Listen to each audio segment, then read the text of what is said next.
Ciao, I am Francesco. Today I would like to show you how to make semolina dough with very few ingredients. Semolina, water, salt, olive oil. Place 500 grams of semolina on your worktop and create a well. Make sure there is enough room to whisk all of your ingredients. Be comfortable. Give yourself room to work with.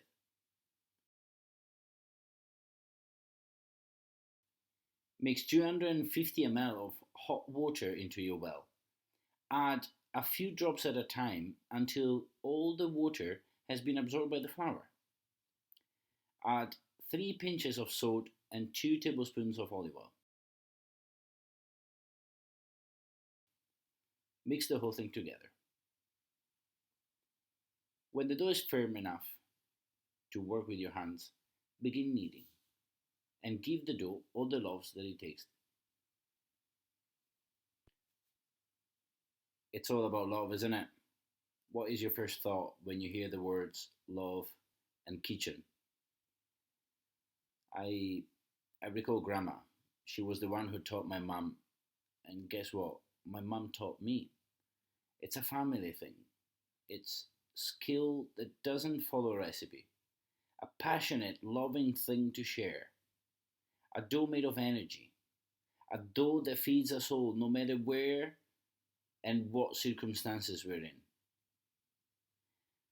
Take a moment for yourself. Think of all of those Italian grandmas that used to sing while cooking the bolognese.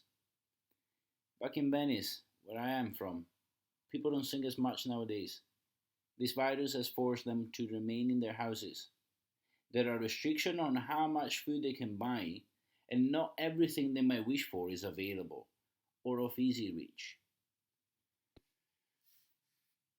The world is facing hard times, and we need to react immediately.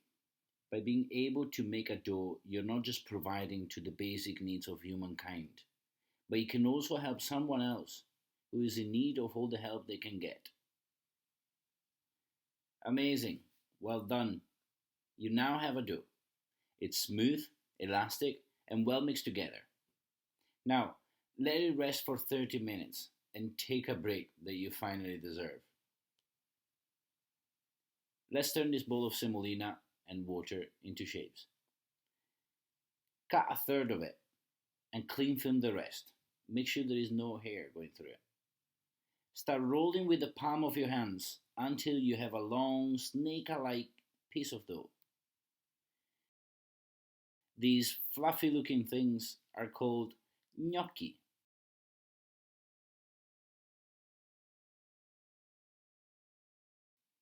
They work very well with rich sauces like formaggi or bolognese. These little round things instead are called orecchiette. As a kid, I used to love making them because they look like little ears. They sit nicely on a pesto sauce or even better, a sweet classic pomodoro base. Did you see that magic happening? Flour and water turn into a meal for two with flavors and, of course, aromas. This virus brought my whole country to her knees. A strong Italian is now suffering, and it's with all my heart that I ask you to learn by example.